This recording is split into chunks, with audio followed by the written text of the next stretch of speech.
everyone, Kim here from Tabletop Rebellion, and we have a very special treat for you today. Grand Gamers Guild, you know, that lovely crew who brought you the Artemis Project, has shared their newest creation, Gorinto, with us. And I finally stopped playing it long enough to share it with you. Spoiler, this game is super addictive. It's a wonderful abstract game, and while I do want you to watch the rest of this preview, I really think you need to go back this Kickstarter. One thing to mention, just as you're looking things over, this is a prototype copy of the game, so all of the components that you're seeing are not finalized at this point. There's some really cool things that they're planning to do with this game on Kickstarter.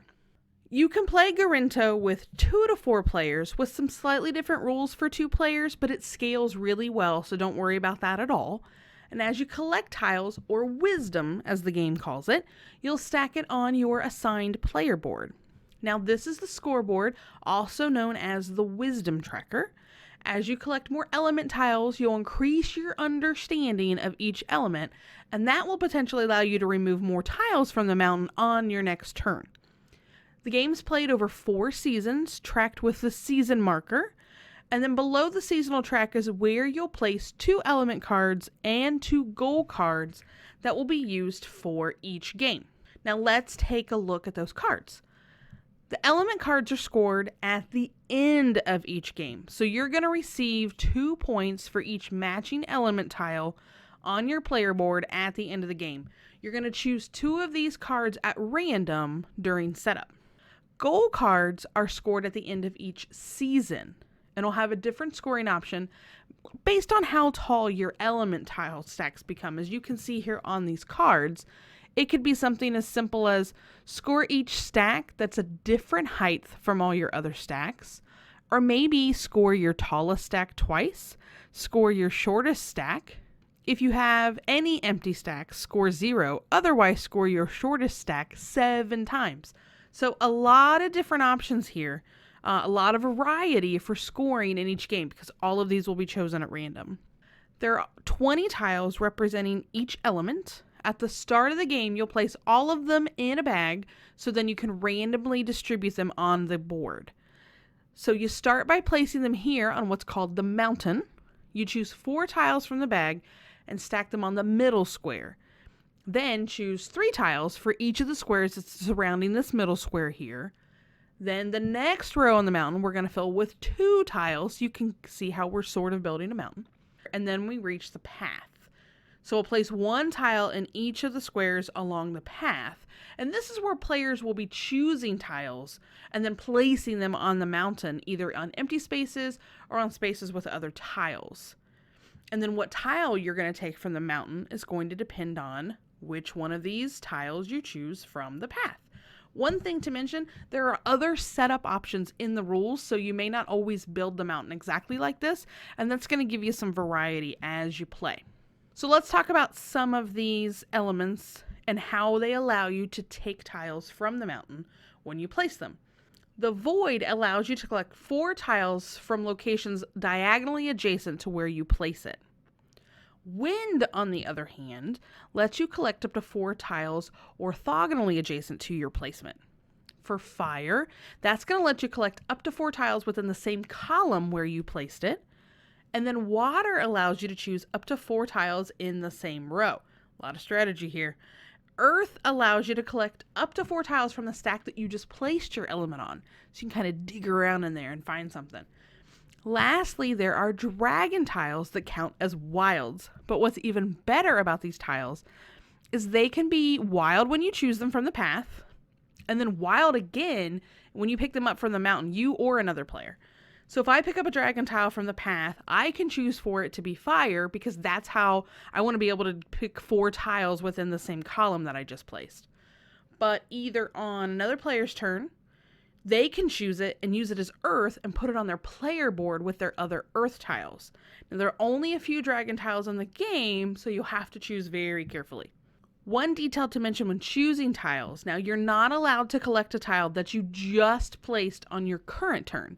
That doesn't mean that you can't choose it in future placements. It's not off limits forever, just that current turn. You may have noticed that I said you can choose up to 4. That's all going to depend on the number of tiles that you have on your player board that's going to represent your understanding of that element. So the more understanding you have, the more tiles that you can take. That's always going to equal 1 plus the number of tiles you have stacked on your player board for that specific element. So you could have different levels of understanding for different elements. It's very likely that will be the case, at least early on in the game. For example, if you have 2 tiles stacked, you'll be able to choose 3 elements from the mountain on your turn, pending these 3 elements are still available there in the columns or around where you placed it. Towards the end of the game, some of the spaces may not hold any elements at all because they've all been chosen by other players, so it's not uncommon to have blank spaces towards the end of the game. After all players have taken a turn, you count the remaining tiles on the path. If there are fewer tiles than players, the current season will end. Otherwise, play continues in the current season. Once that season ends, you score both of the goal cards and move a player's wisdom marker up the wisdom track accordingly. So that's going to be up the scoreboard. Once you complete the final season, you score the goal cards one last time. Then you score those element cards we mentioned earlier, and the player with the highest wisdom or the highest score wins. And that, my friends, is Gorinto. This game just keeps pulling you back in. You never know how the tiles will be placed, what goals will be chosen, and you have to be able to adjust your strategy when someone takes a tile that you just formulated your entire plan around. I absolutely love it.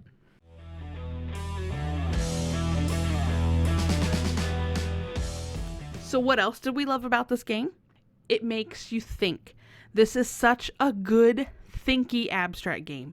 If you like Mahjong or Dragon Castle or even set collection games like Azul, then chances are you're going to enjoy this one too. It has great strategic planning opportunities that your friends may ruin, and that's okay.